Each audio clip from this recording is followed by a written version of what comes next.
This is a partisan presentation. Being a communist means taking sides, specifically the side of the international working class and all oppressed peoples. Communists, quote, have no interests separate and apart from those of the proletariat as a whole, as per the Communist Manifesto. In this case, I will be taking the side of Russia's proletariat, peasants, soldiers, women, Jews, and oppressed national minorities. And I will be taking the side of the Bolsheviks. That does not mean I will be blind to or uncritical of the grave errors they made. Such a move would be a betrayal of Bolshevism itself, which demands cold assessments of our successes and failures. 107 years ago this month, Russian workers and peasants overthrew one of the history's most repressive dictatorships and began to create a radically different society based on direct democratic rule. Trotsky described the revolution as the forcible entry of the masses into the realm of rulership over their own destiny. And after the 1905 revolution in Russia, Lenin wrote, "Revolutions are the locomotives of history," said Marx. "Revolutions are the festival of the oppressed and the exploited.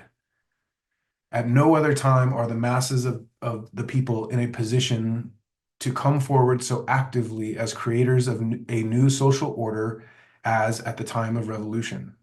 At such times, the people are capable of performing miracles if judged by the narrow Philistine scale of gradual progress."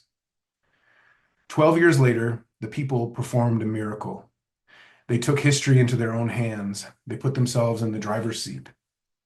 The Bolsheviks, through the Congress of Soviets, performed many such, quote, miracles. They immediately got Russia out of the barbaric First World War, at great cost, sadly. They smashed the bars of the prison house of nations, granting the right to self-determination to all subjugated people. And they stemmed the tide of the anti-Semitic pogroms. Women were granted full legal equality with men, with the recognition that laws and decrees were insufficient and only the beginning. Patriarchal property laws were abolished. The Bolsheviks began to socialize social reproductive labor by creating communal nurseries, kitchens, and laundries.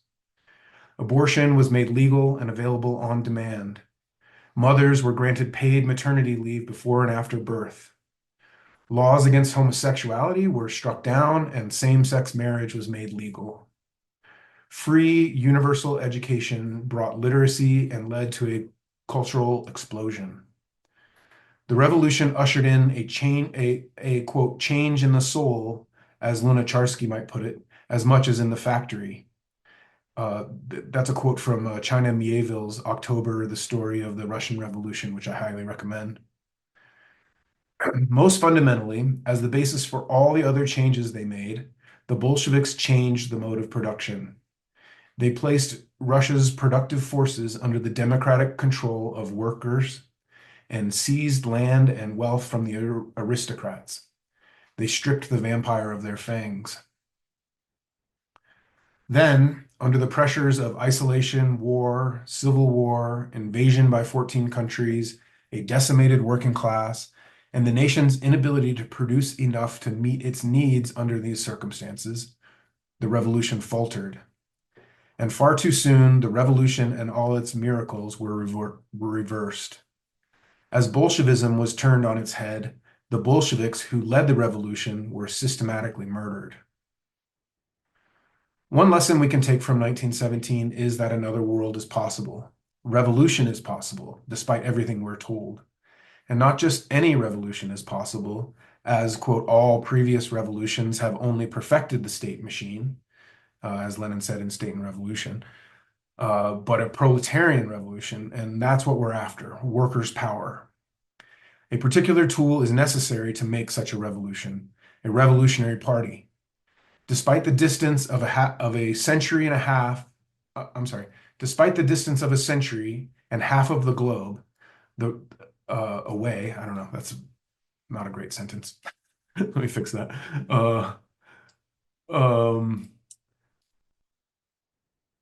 So despite all that, the Russian Revolution has much to teach us in this regard.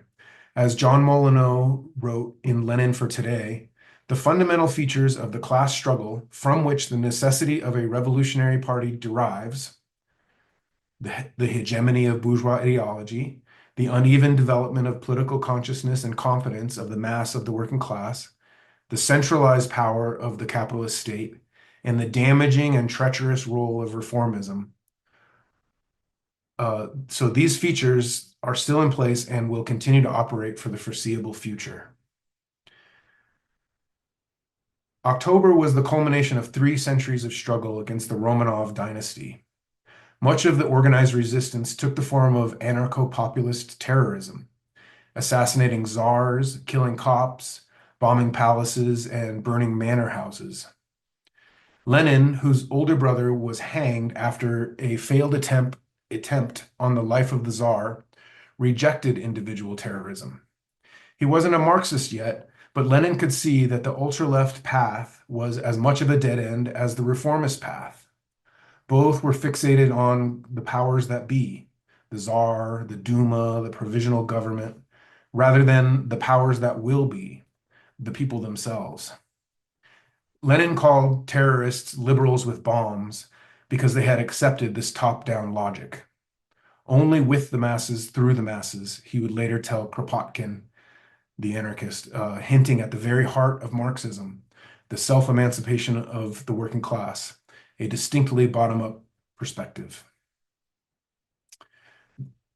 Great leaps forward in revolutionary theory were made during the decades of revolutionary struggle that preceded October. Struggle itself is a bubbling cauldron that can produce magic, or the next best thing, dramatic shifts in consciousness. Revolutionary struggle opens up new vistas and can wipe away the muck of ages all at once. Decades can happen in weeks.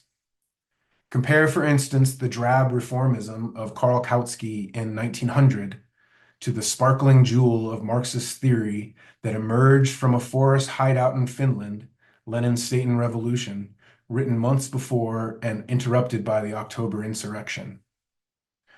World War I exposed the sorry state of socialist politics around the world and thus the need to advance revolutionary theory. Most socialist parties backed their own countries. The German Social Democratic Party, by far the largest and most organized in the world, voted to support the German war effort. The international socialists were devastated. Karl Liebknecht was distraught. Rosa Luxemburg considered suicide. In the dilemmas of Lenin, terrorism, war, empire, love, revolution, Tariq Ali wrote, Lenin immediately realized the scale of the disaster that had taken place. The German section of the Second International, its largest, had effectively dynamited internationalism. Lenin responded with the incisive, provocative, and uncompromising slogan, "Turn the imperialist war into a civil war." This intransigence in the face of conciliation became almost a principle of Bolshevism.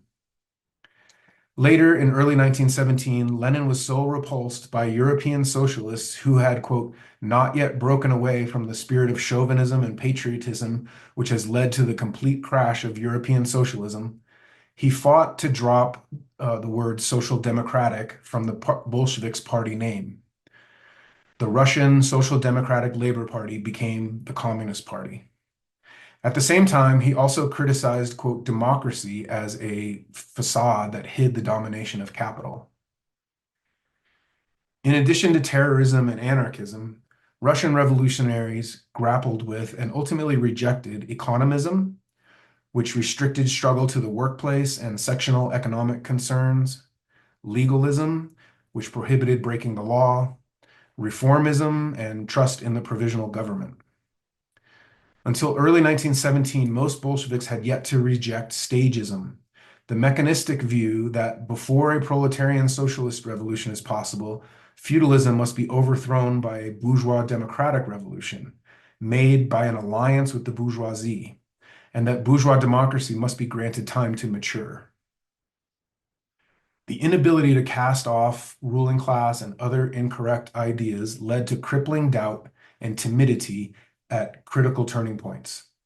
According to Mieville, many revolutionaries had a sense that history was not yet theirs due to a strange strain of self-limiting politics. Here was the hesitancy of those whose socialism taught that a strategic alliance with the bourgeoisie was necessary. Lenin argued against insurrection before popular support was won. Fortunately, two organizational innovations helped the revolution win popular support. One was created by the Bolsheviks, the Revolutionary Party, and one was created by the workers' councils or Soviets. Created in 1905 from strike committees fighting for a shorter workday, the Soviets represented a new form and higher level of democracy. Soviets were highly sensitive to the changing moods and demands of workers, peasants, and soldiers. According to Molyneux, this shift from geographical areas to workplaces and barracks as the main unit of representation constituted a major advance in working-class democracy. It meant that the election of a deputy could be the outcome of a collective discussion and debate, rather than individualized, atomized voting. It also made exercising the right of recall much easier and more effective. It also makes it possible for the Soviet to reflect shifts in the views of the workers.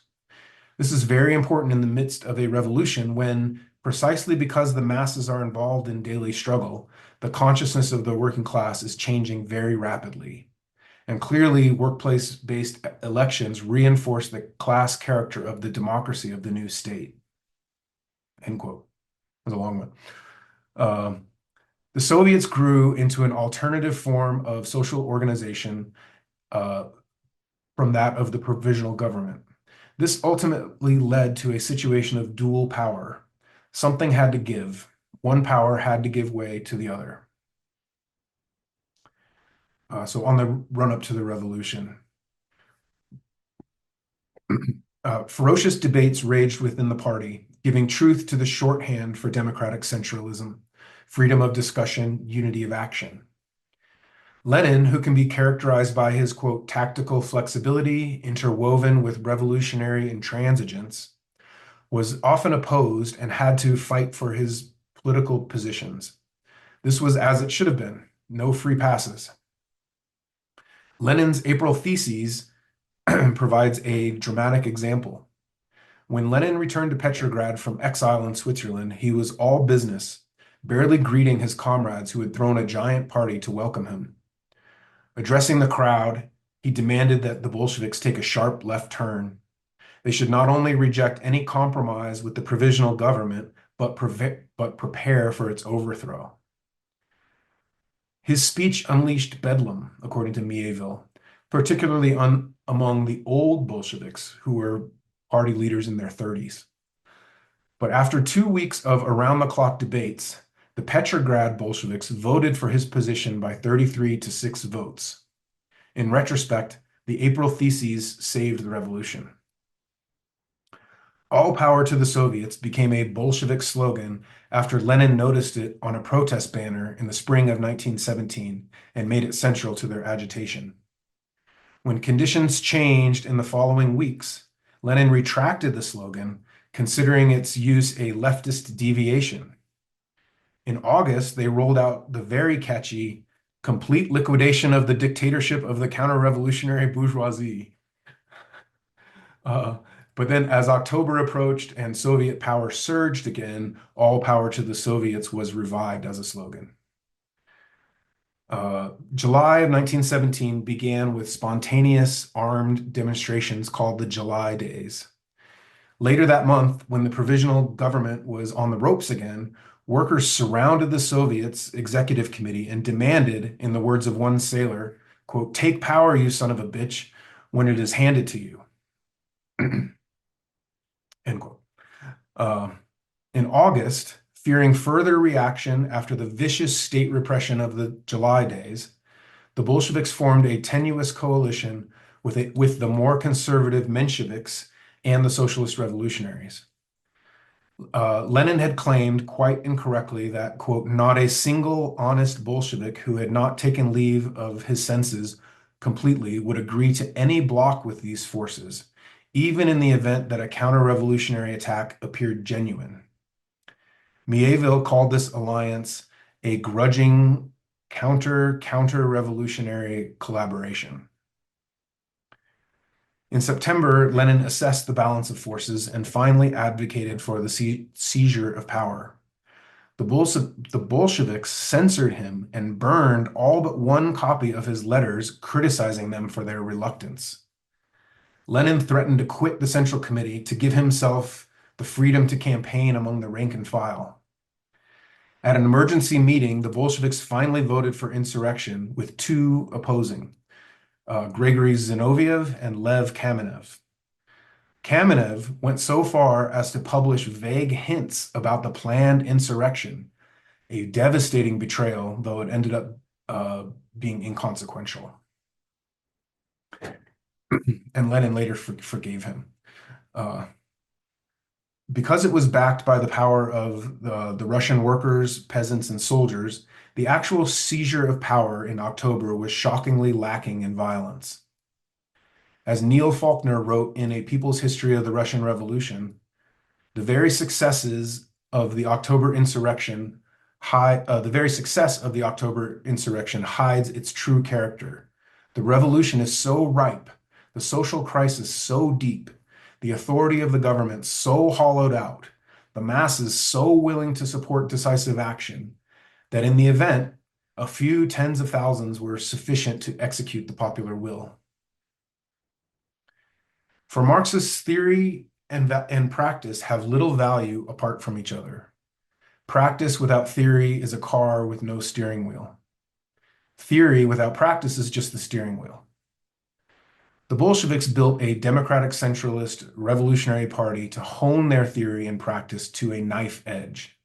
And then, in the greatest achievement of the unity of Marxist theory and practice, they held that knife to the throat of the Russian ruling class.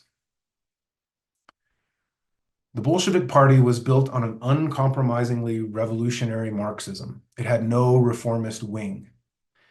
In Russia, 20 years after, anarchist turned Bolshevik Victor Serge wrote, quote, "The Bolshevik Party, known for the firmness of their discipline, owed it more to the unity of its doctrine than to constraint," end quote. And previously, in his excellent book, highly recommended, Year One of the Russian Revolution, Serge wrote, "The October Revolution offers us an almost perfect model of the proletarian party. Relatively few as they may have been, its militants live with the masses and among them. Long and testing years, a revolution, then illegality, exile, prison, and endless ideological battles have given it excellent activists and real leaders whose parallel thinking was strengthened in collective action. Personal initiative and the panache of strong personalities were balanced by intelligent centralization, voluntary discipline, and respect for recognized mentors. Despite the efficiency of its organizational apparatus, the party suffered not the slightest bureaucratic deformation. No fetishism of organizational forms can be observed in it. It is free of decadent and even of dubious tradition.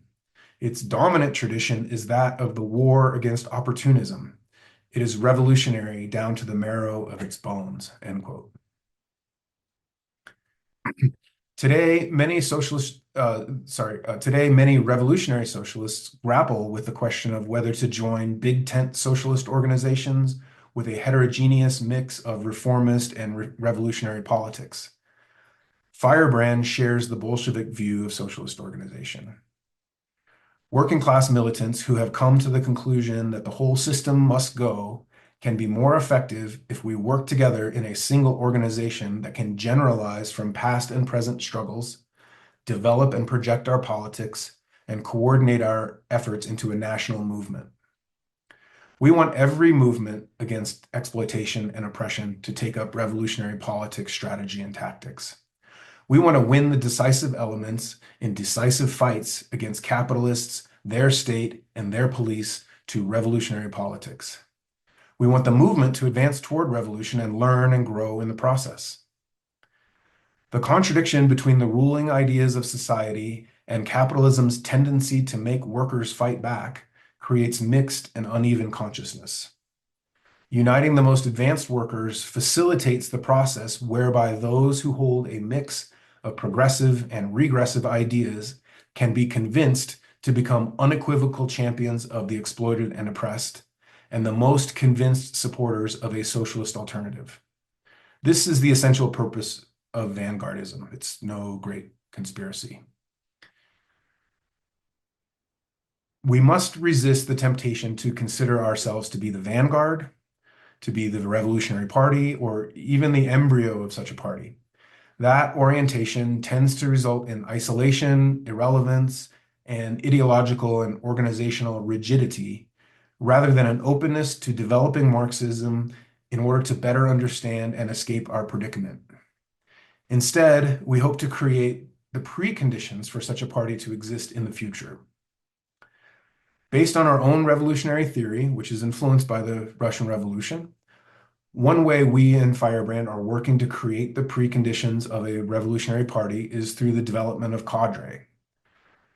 Paul LeBlanc aptly defines that cadre as, quote, experienced activists, educated in political theory, analytically oriented with practical organizational skills, who are able to attract and train new members of the revolutionary organization, and also to contribute to expanding effort and broader movements for social change. This means knowing something of the history of the class struggle and broad liberation struggles, knowing the economic and political realities of society, knowing how to size up the situation, knowing how to interact with others to help communicate that knowledge to them, knowing how to organize meetings and political actions. The Bolsheviks were a fighting organization, not an idle book club. We too must be involved in popular struggles, learning from them and helping to advance them, and sharing and evolving Marxist theory in the process. We must understand and harness the way in which struggles for reforms can spill over into the struggle for revolution. That means patiently explaining and patiently listening, changing and being changed. It means working with others on the basis of narrow political agreement. We need a revolutionary culture that extends across organizations and encourages struggle, study, deep engagement with the questions of our time, and comradely, principled debate, rather than sectarian opportunistic faux agreement. If we agree today, we should not write each other off as being irretrievable. If we disagree today, we should not write each other off as being irretrievable. If we can communicate, articulate our politics, and stay oriented on the enemy, we may agree tomorrow, or agree enough to work together at least. May the best politics emerge and prove themselves to be so before the eyes of the working class and the oppressed. The road ahead of us is long and winding. The ground beneath our feet is constantly shifting, opening up new possibilities and closing off others. Just as great victories and terrible losses lay ahead of us, so too do different groupings and opportunities to advance struggle. To return to 1917, though we may assess it differently, we all know how the story ends. Socialism is not possible under conditions of economic scarcity. It is not possible without a strong, engaged working class holding the reins. And socialism is not possible in one country.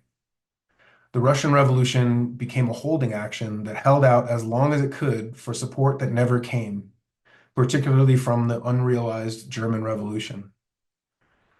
Weeks after the Russian Revolution, Trotsky wrote, "We rest all our hope on the possibility that our revolution will unleash the European Revolution. If the revolting people of Europe do not crush imperialism, then we shall be crushed. That is undoubtable. Either the Russian Revolution will raise the whirlwind of struggle in the West, or the capitalists of all countries will crush our revolution." And that is exactly what happened. 14 countries attacked Russia from without and within and supported the counter-revolutionaries in the civil war that immediately broke out. Decimated by war and famine, the class that made the revolution, The class that the survival of the revolution was dependent on was cut from beneath it. An unchecked bureaucracy developed in its absence. As Victor Serge wrote in 1937, it is often said that the germ of all Stalinism was in Bolshevism from its beginning. Well, I have no objection. Only Bolshevism can also contain many other germs, a mass of other germs, and those who lived through the enthusiasm of the first years of the first victorious socialist revolution ought not to forget it. To judge the living man by the death germs which the autopsy reveals in the corpse, and which he may have carried in him since his birth, is that very sensible? End quote. That doesn't mean the Bolsheviks bear zero responsibility for the Stalinist counter-revolution. We can and should pick apart their decisions. We can debate the exact date of when and why things started to go south with the Bolsheviks, but in the face of such crises, they, quote, established a one-party dictatorship and tended to project its authoritarian and ruthless policies as being more than simply extreme emergency measures. That's a quote from Paul LeBlanc in Unfinished Leninism, The Rise and Return of a Revolutionary Doctrine, also a great book. So in conclusion, in his History of the Russian Revolution, Trotsky quotes a former Tsarist general as saying, quote, "Who would believe that the janitor or watchman of the court building would suddenly become Chief Justice of the Court of Appeals? Or the hospital orderly, manager of the hospital? Or the barber, a big functionary? Yesterday's ensign, the commander-in-chief. Yesterday's lackey or common laborer, burgomaster, which is mayor. Burgomaster, fuck out of here. Uh, anyway, yesterday's train oiler chief or yesterday's train oiler chief of division or station superintendent. Yesterday's locksmith, head of the factory." Well, the Bolsheviks believe it, I believe it, and you should too. This was the promise of 1917, that society could be remade without a tiny majority living off of and ruling over the vast majority, that it could be remade to serve human need. In 2024, that promise remains elusive and alluring. We study the Russian Revolution because it represents the pinnacle of working class self-organization and an authentic, however brief, change in the mode of production. Workers took power. This core change must be made in order to end exploitation and oppression, even in order to achieve the stated goals of liberal democracy.